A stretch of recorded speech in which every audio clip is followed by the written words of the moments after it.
Selamat datang di channel Jendela Sains. Di video ini kita akan membahas turunan fungsi aljabar part yang kedua, yaitu tentang pembuktian rumus turunan fungsi aljabar dengan konsep penjabaran binomial Newton. Simak terus video ini sampai akhir. Di part sebelumnya, kita menyimpulkan sebuah rumus turunan fungsi aljabar, yaitu jika fx sama dengan x pangkat n, maka turunan pertamanya atau f aksen x sama dengan n dikali x pangkat n min 1. Pangkatnya turun jadi koefisien, jadi n kali gitu ya. X pangkatnya berkurang 1, jadi n min 1. Oke? Tetapi waktu itu kita sebenarnya bukan membuktikan, kita hanya menyimpulkan dari pola-pola yang ada. Oke, di sini kita akan buktikan bahwa rumus ini benar secara matematis, bukan sekedar mengambil kesimpulan dari pola-pola yang ada. Nah, mungkin kalian bertanya, kenapa nggak dibuktikan aja dari awal? Kenapa pakai pola-pola? Gini, untuk membuktikan rumus turunan ini, kalian butuh paham materi yang belum kalian pelajari, yaitu tentang binomium Newton dan kombinasi yang baru kalian pelajari di kelas 12 di bab kaidah pencacahan. Oke, makanya itu ada alternatif. Biar nggak pakai binomium Newton itu, kita pakai ambil pola-pola seperti part sebelumnya. Oke, jadi pada part ini sebaiknya kalian harus paham materi tentang binomium Newton dan kombinasi terlebih dahulu. Ya, tapi karena sebenarnya ini kalian belum belajar, part ini kalau di skip juga nggak apa-apa, langsung ke part berikutnya, langsung ke contoh soal gitu ya. Tapi kalau kalian benar-benar mau mengerti, nggak apa-apa. Ya, kalian pahami pembuktiannya, tapi sebaiknya kalian pelajari dulu tentang apa itu binomium Newton dan kombinasi. Nanti link videonya saya taruh di sebelah kanan atas ini, bisa kalian klik. Oke, rumus dari binomium Newton itu adalah seperti ini penjabarannya, yaitu A plus B kalau dipangkatkan N kan sama dengan sigma mulai I sama dengan 0 sampai dengan N, rumusnya NCI dikali A pangkat N min I dikali B pangkat I, gitu kan? Nah, gunanya untuk apa? Gini, ini kan fx sama dengan x pangkat N. Berarti kalau kita mau mencari f aksen x dengan definisi turunan, kita harus cari dulu fx plus delta x. Berarti kalau f dalam kurung x plus delta x, berarti sama dengan dalam kurung x plus delta x dipangkatkan n. Gitu kan ya? Kita masukkan ke definisi turunan.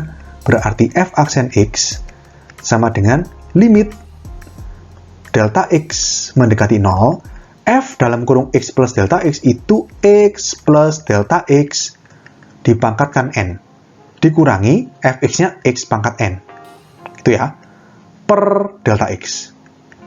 Oke, nah disinilah gunanya rumus binomium Newton. Ini a plus b pangkat n, ini x plus delta x dipangkatkan n, berarti a-nya itu x, b-nya itu delta x. Oke, kita masukkan ke rumus ini.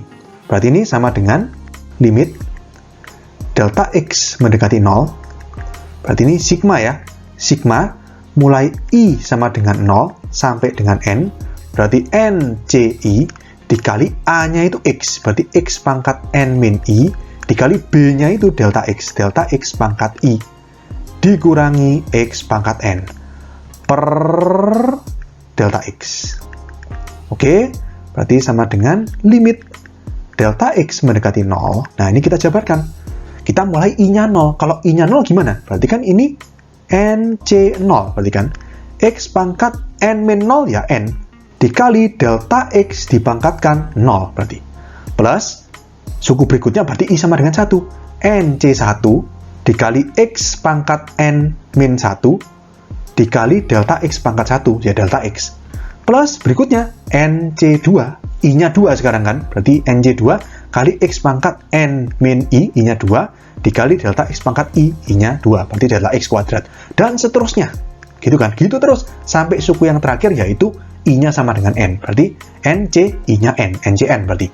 X pangkat N min N atau X pangkat 0 dikali delta X pangkat I, berarti delta X pangkat N.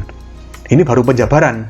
Jangan lupa dikurangi ini ya. Masih dikurangi min X pangkat N per delta X. Oke? Berarti ini kita hitung sama dengan limit delta X mendekati 0. NC0 ingat ya, NC0 itu 1. Lalu delta X pangkat 0 juga 1. Berarti suku pertamanya ini ya X pangkat N. Plus yang ini tetap nggak bisa diapa-apakan. NC1 kali X pangkat N min 1 dikali delta X. Plus ini NC2 tetap X pangkat N min 2 dikali delta X kuadrat. plus titik, titik, titik, plus NCN itu 1 juga. X pangkat 0, 1 juga. Jadi tinggal delta X dipangkatkan N, dikurangi X pangkat N, per delta X. X pangkat N min X pangkat N bisa dicoret. Oke, lalu di sini, semua suku dibagi dengan delta X. Berarti kan anggapannya seperti ini. Sama dengan limit delta X mendekati 0. Yang suku pertama kan habis ya. Jadi suku pertamanya kan ini ya. NC1 X pangkat N min 1 kali delta X per delta X. Berarti tinggal NC1. NC1 itu berapa? N. Ingat ya, NC1 sama dengan N. Berarti N dikali X pangkat N min 1. Oke, ini kasih kurung aja. Plus yang ini NC2 dikali X pangkat N min 2 dikali delta X kuadrat per delta X ya delta X. Plus titik, titik, titik, dan seterusnya sampai yang terakhir delta X pangkat N dibagi delta X, berarti delta X pangkat N min 1. Nah, kita lihat di sini. Di sini suku pertama tidak mengandung delta X. Di suku kedua ada delta X.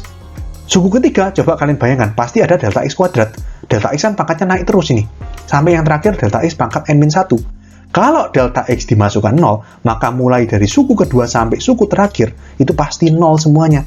Karena 0 dikali berapapun kan 0. Tambah 0, tambah 0, tambah 0 gitu. Berarti ini semuanya 0. Berarti hasilnya hanya yang depan ini. Jadi N dikali X pangkat N min 1. Ini sama dengan N dikali X pangkat N min 1. Oke, inilah pembuktian secara matematis yang benar. Bukan pakai pola-pola, yaitu jika fx sama dengan x pangkat n, maka f aksen x sama dengan n dikali x pangkat n min 1. Oke, kita buktikan secara matematis dengan menggunakan konsep binomium Newton.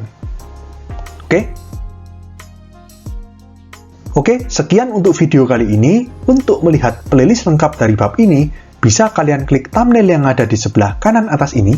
Jika ada pertanyaan, saran, maupun kritik, bisa kalian tulis di kolom komentar.